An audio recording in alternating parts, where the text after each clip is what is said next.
Hello, in this video I'm going to go over the time tracking feature inside of PavementSoft. So there's a couple ways to track time. One of those is you can have the foreman do that at the end of the day, or you can have them clock in and clock out, so starting in the morning or whenever the job starts, and then clocking out. So that way will be through the job.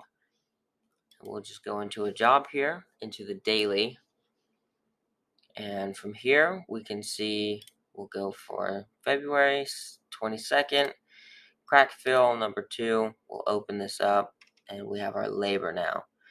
So again, I am in an executive account, so if your foreman were to be in here, they would not see any of your costs. They would just be able to fill out the operation side of the daily here. And so the two ways that the foreman can fill this out is they will come in here on the app if they have an app, or an iPad, iPhone, Android, however they are able to log into PavementSoft with their account.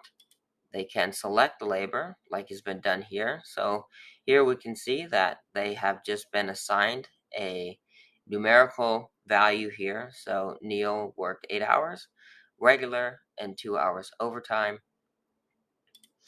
Now on another item here, we can go up, and maybe steel coat has not been filled out yet. So looks like some was filled out. I'm going to just remove, well, I don't want to remove this yet. So let's go into striping. Maybe striping hasn't been filled out yet. It has not. So what the foreman would first see is they will select the crew, and they can go Dean, James, Frank, and Jack. And they can either clock them in the morning and then clock them out when the job is finished, and then move on. Maybe if they have multiple jobs throughout the day, they can then go into the next job that they have and start their time to be able to get that time onto that job since they're traveling to that job. Or they can just input the amount of hours that they worked without doing the start button. So now if you do not have a foreman account where your foreman can log in and fill out this information, what you can do is you can have, if you have an administrator or an accountant, they can come in and fill out this information here the exact same way that your foreman would. They can just select labor, who it was, and either ideally here they would just input the amount of hours. So maybe everyone just worked 8 hours. And click OK, and then click Save.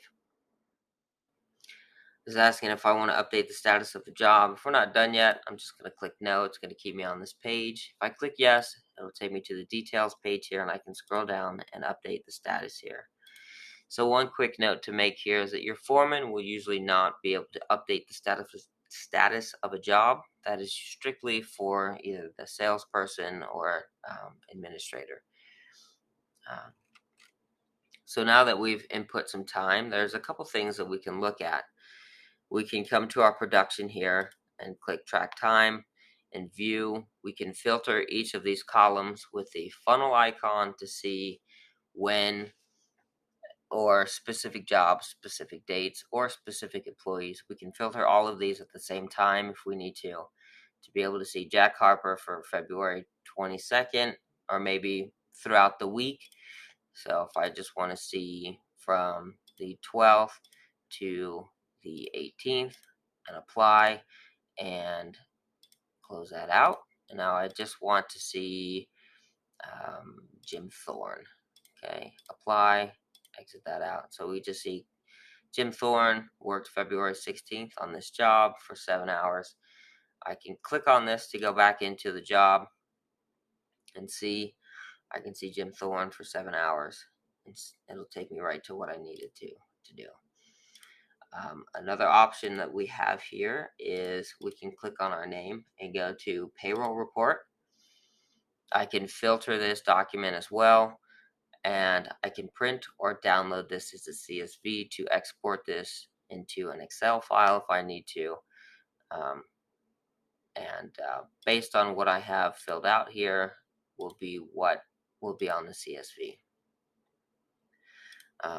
To get your crews into here, you'll want to set up your crews first, so that when you import or input your employees, you will be able to assign them to a crew. So for Aaron here, we had to assign him to a crew first. We assign them to Seal Coat crew, and we can then input their rates. And we did not see these prevailing wage, OT, double time, etc., because they have not been filled out. But in the job, as soon as you fill those items out, you will be able to select